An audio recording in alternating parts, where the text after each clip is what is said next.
इस श्रावण के महीने को बहुत ही शुभ और पवित्र महीना माना गया है। इस श्रावण के महीने में हर कोई भगवान शिव की पूजा करता है, भक्ति करता है, उनकी आराधना करता है। तो इस श्रावण के महीने में भगवान शिव की ही पूजा क्यों की जाती है?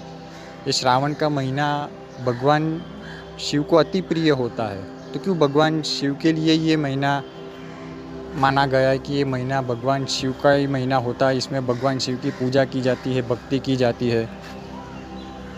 और भगवान शिव को भी ये श्रावण मास जो होता है वो अति प्रिय होता है। लाखों वर्षों पहले की बात है, जब समुद्र मंथन हुआ था, तो उस समुद्र मंथन के दौरान उसमें से विष भी उत्पन्न हुआ था, जहर भी उत्पन्न हुआ था। तब महादेव ने, भगवान शिव ने उस विष को ग्रहण किया, खुद विष को ग्रहण किया और इस सृष्टि को एक नया जीवन दान दिया। खुद जहर पिया और इस पृथ्वी को, इस सृष्टि को नया जीवन दान दिया। लेकिन उस विष के कारण महादेव का शरीर का जो तापमान था वो कहीं गुना ज़्यादा बढ़ गया। तब देवराज इंद्र ने उनके ऊपर जल की वर्षा की, उनके ऊपर वर्षा की, जल की वर्षा की। उसके कारण भगवान शिव को शीतलता प्रदान हुई, उन्हें ठंडक मिली। और तभी भी ये श्रावण का ही महीना चल रहा था, श्रावण मास ही चल रहा था। तो तब से भगवान शिव को, महादेव को ये श्रावण मास अति प्रिय लगने लग गया, क्योंकि उस वक्त उनके ऊपर जल की वर्षा की गई थी और उन्हें शीतलता प्रदान हुई, उन्हें ठंडक प्रदान हुई। इसीलिए श्रावण मास में जब हम भगवान शिव के मंदिर में या शिवलिंग के ऊपर जल का अभिषेक करते हैं, तो इसीलिए अभिषेक किया जाता है कि भगवान शिव को शीतलता प्रदान हो, उन्हें ठंडक प्रदान हो। और भगवान शिव जो होते हैं वो बहुत ही जल्दी प्रसन्न होने वाले देव कहे जाते हैं, बहुत ही जल्दी प्रसन्न हो जाते हैं। इसीलिए उन्हें भोलेनाथ कहा जाता है। एक बेलपत्र चढ़ाने पर भी वो प्रसन्न हो जाते हैं। देवों के देव होने के बावजूद, महादेव होने के बावजूद, एक बेलपत्र के चढ़ावे पर भी वो प्रसन्न हो जाते हैं। ऐसे है भोलेनाथ। इसीलिए श्रावण मास में भगवान शिव की पूजा की जाती है, भक्ति की जाती है, आराधना की जाती है। क्योंकि ये जो पूरा महीना है ये बहुत ही शुभ और पवित्र महीना माना गया है। इस महीने में आप जिस भी तरीके से भगवान शिव की पूजा करें, आराधना करें, उपवास करें, मंदिर जाए, शिवलिंग पर जल अभिषेक करें, दूध का अभिषेक करें, या जिस भी तरीके से, जिस भी प्रकार से आप भगवान शिव की भक्ति करें, आराधना करें, इससे भगवान शिव की आपके ऊपर कृपा बनी हुई रहती है। भगवान शिव आपकी हर मनोकामना पूर्ण करते हैं। आपके जीवन में से दुख, पीड़ा, कष्ट, सबका नाश हो जाता है। सभी तरीके के दुख, कलेश, पीड़ाएं सब कुछ खत्म हो जाता है। और अगर ऐसे पवित्र मास में, ऐसे पवित्र महीने में, श्रावण के महीने में अगर शिव पुराण का पाठ किया जाए तो इससे उत्तम और कुछ भी हो नहीं सकता। इस श्रावण के महीने में, श्रावण मास में, इस शुभ दिनों में अगर शिव पुराण की कथा सुनी जाए या पढ़ी जाए तो इससे बड़ा महान पुण्य फल और कुछ भी नहीं हो सकता। शिव पुराण का पाठ, शिव पुराण की कथा कभी भी सुन सकते, लेकिन अगर इस श्रावण मास में अगर हम उसे पढ़े, शिव पुराण की कथा सुने या पढ़े, तो इससे बड़ा महान पुण्य फल, इससे बड़ा और कोई उत्तम पुण्य फल और कुछ भी नहीं हो सकता।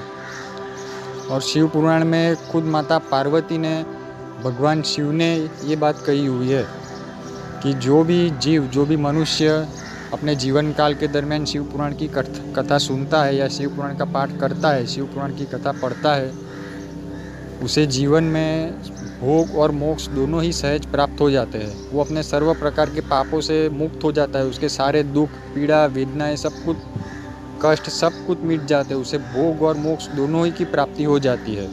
भोग का मतलब होता है वो जब तक जिए तब तक वो समस्त प्रकार के सुखों को भोगेगा। सुख, समृद्धि, ऐश्वर्य, सब कुछ उसे मिलेगा। और जब मृत्यु आएगी तो मृत्यु के पश्चात भी उसे मोक्ष की प्राप्ति होगी। मतलब उसे इस पृथ्वी लोक में किसी के गर्भ में आने की फिर से ज़रूरत नहीं। वो जीव ये जन्म मरण के चक्र से मुक्त हो जाता है। उसे फिर से इस जन्म मरण की प्रक्रिया में आने की ज़रूरत ही नहीं पड़ती। वो इस जन्म मरण के चक्र से ही मुक्त हो जाता है वो जीव, और उसे परलोक में स्थान मिलता है, शिवलोक में स्थान मिलता है, स्वर्ग में स्थान मिलता है, ऐसे परम धाम में स्थान मिलता है उसे, जो भी शिव पुराण की कथा सुनता है या पढ़ता है उसे। इसलिए अगर ऐसे पवित्र दिनों में, शुभ दिनों में, श्रावण के महीनों में भगवान शिव की पूजा की जाए, आराधना की जाए और शिव पुराण की कथा पढ़ी जाए तो इससे बड़ा पुण्य फल, महान पुण्य फल और कुछ भी नहीं हो सकता। माता पार्वती ने भी भगवान शिव को पाने के लिए इस श्रावण मास में ही कड़ी तपस्या की थी।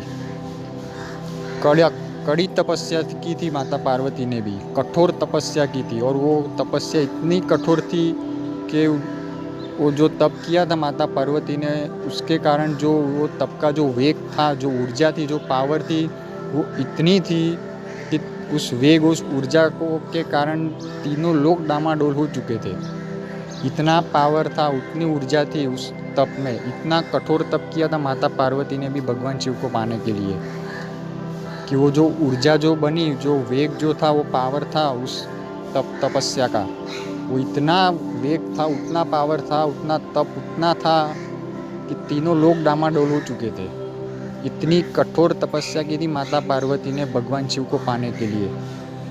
तब जाके उन्हें भगवान शिव की प्राप्ति हुई, तब जाके माता पार्वती को भगवान शिव पति के रूप में प्राप्त हुए थे। और वो भी श्रावण मास का ही महीना था, श्रावण महीना ही था वो भी। इसीलिए श्रावण महीने को इतना पवित्र और शुभ माना गया है, क्योंकि माता पार्वती ने भी उसी वक्त कठोर तपस्या की थी भगवान शिव को पाने के लिए, और उसी मास में, उसी वक्त के दौरान उन्हें भगवान शिव पति के रूप में प्राप्त हुए थे। तो अगर आप भी इस पवित्र महीने में, इन शुभ दिनों में, श्रावण के महीने में भगवान शिव की पूजा करते हैं, भक्ति करते हैं, आराधना करते हैं, जिस भी प्रकार से आप करें, भगवान शिव तो एक बेलपत्र चढ़ाने पर भी प्रसन्न हो जाते हैं। या फिर शिव पुराण का पाठ करें तो आपके भी जीवन बदल सकता है। आपके भी जीवन में से सभी प्रकार के दुख, रोग, पीड़ा सब कुछ नष्ट हो जाएंगे। आपको भी एक सुखमय जीवन की प्राप्ति होगी। आपके भी जीवन में सुख, समृद्धि, ऐश्वर्य होगा। आपका संपूर्ण जीवन बदल जाएगा और आपको भोग और मोक्ष दोनों ही की प्राप्ति हो सकती है। भोग यानी आप जब तक जिएंगे तब तक आप सभी तरह की सुख, समृद्धि, ऐश्वर्य भोगेंगे, और मृत्यु के बाद भी आपको परम धाम में स्थान मिलेगा। इस जन्म मरण के चक्र में, इस पापी संसार में आने की फिर से ज़रूरत ही नहीं, जहाँ पे 100 प्रकार के रोग, पीड़ा, वेदनाएं हो। एक दिव्य शरीर की प्राप्ति होती है। परम धाम में हमें स्थान मिलता है, जहाँ पर शिवलोक में, स्वर्ग में, इस तरीके के परम धाम में हमें स्थान मिलता है। तो अगर आप भी अपने जीवन में इस श्रावण महीने, इन शुभ दिनों में भगवान शिव की पूजा करते हैं, भक्ति करते हैं, शिव पुराण का पाठ करते हैं, तो आपका भी संपूर्ण जीवन बदल सकता है। आपकी भी सभी प्रकार की मनोकामनाएं पूर्ण होगी।